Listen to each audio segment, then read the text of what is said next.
Life is busy for everyone, and if you're like me, there are a million things all vying for attention, as well as a growing Steam backlog. I spent 15 hours in Assassin's Creed Odyssey, all to answer one question: is it worth your limited time? Welcome to Dad Does Game Guides. In honor of Christopher Nolan's The Odyssey releasing soon, let's delve into ancient Greece and explore an Odyssey of our own. Assassin's Creed Odyssey is a massive game, both in the scale of the map and the content in the game itself. There's easily more than 60 hours of content, and a map and world that doesn't just look big, but feels ginormous. If you can see it, there's a high probability that you can go there, and to be honest, that's extremely impressive. 15 hours is generally my ballpark figure to decide if I'll enjoy a game enough to invest the kind of time that it may or may not demand of me to complete. Assassin's Creed Odyssey can be daunting at times, but the story is steady and makes consistent progress towards an end goal. Nah. Thanks for the warning. Assassin's Creed has become quite famous for delving into the ancient world, but we also get the option to play in the present day, at least for a little bit. That part of the franchise has decreased quite significantly in recent years, which personally I feel is a bit of a missed opportunity to tie certain threads together in a more cohesive way.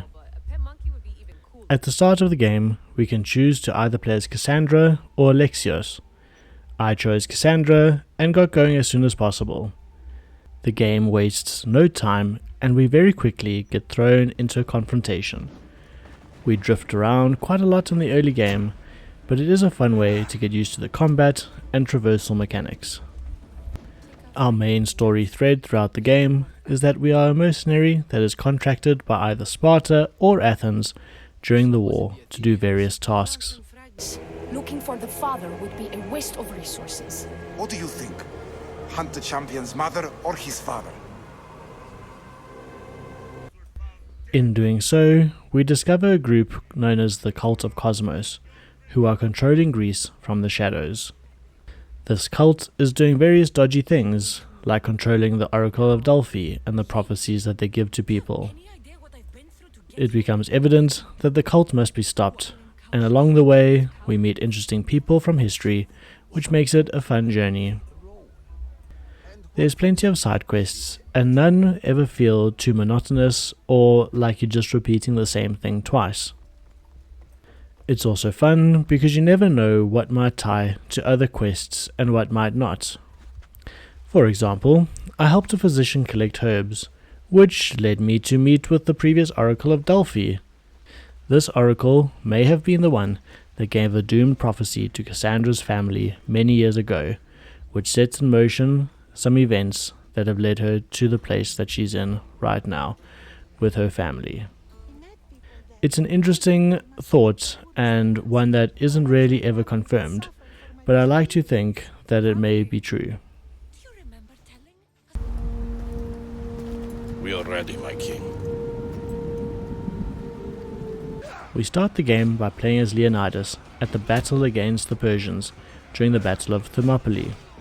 It's a great and intense introduction to the gameplay.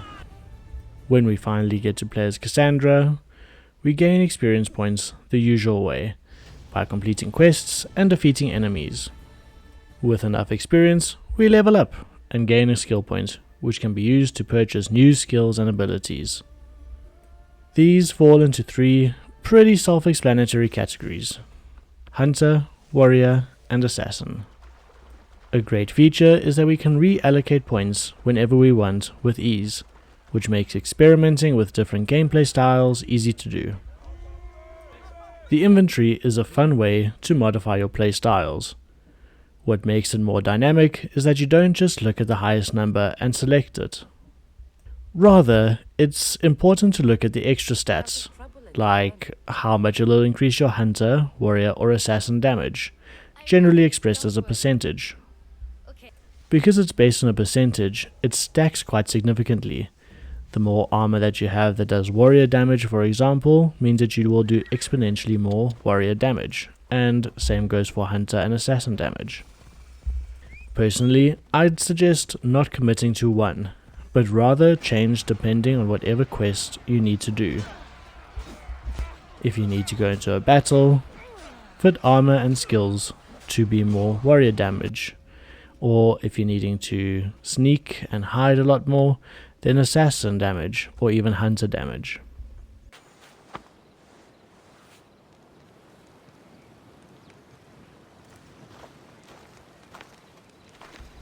There's also a blacksmith to buy and improve weapons. Anything you don't use can be broken down and used to upgrade your ship. It's great that nothing goes to waste. During my 15 hours, I came to one kind of stark conclusion, and that is that the game is a decent stealth and assassin game. It is fun sneaking up on enemies and fortresses, but that being said, a lot of the gameplay seems more focused at being a warrior and fighting enemies head on. That's sometimes a lot of fun, especially in the big grand battles that you can participate in, but I personally prefer my sneaky assassin moments. Another thing to note is water combat is not fun at all. It's difficult to fight sharks, and often you just get a game over when you have to do it. Whenever possible, I would just get whatever I needed as quickly as possible and move on, and not participate in the water combat at all. On the odd occasion, it would even be possible to just perch on a rock and shoot the sharks with arrows, and that generally worked quite well. Murderer! She has killed him! Assassin's Creed Odyssey is a big, vast, open-world RPG, and in many respects, this is the ideal game. If you pick this game up on a Steam sale, then there's great value for money, especially with the DLC and expansions. On the other hand, if you're like me and you have young kids, this game will take you the better part of a year to complete just the base game. It's also quite violent, which I know sounds like a no-brainer statement, but I personally wouldn't play this game with younger kids in the same room.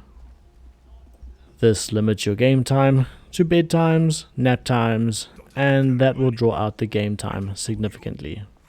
If you're a fan of ancient Greece and willing to put in the hours, then it's well worth it. That being said, if you're a casual fan, then you might end up more frustrated at the game. Personally, I can't in good faith recommend it to other parents, knowing that the time commitment is just so vast and just how complicated the story can get. If you have to take a break from it, you'll easily get lost in what you have to do. No, but it's the moments in between that decide everything. Thanks for joining me on this adventure through ancient Greece. As much as I can't recommend it to other busy parents, I still enjoyed my time in the Animus, so I hope if you decide to pick this up, that you will too. If you enjoyed this video, please leave a like and subscribe for more content like this. Have you played any of the Assassin's Creed games? And what advice do you have for someone who's interested in trying Assassin's Creed Odyssey? Or what might be holding you back? Leave a comment down below.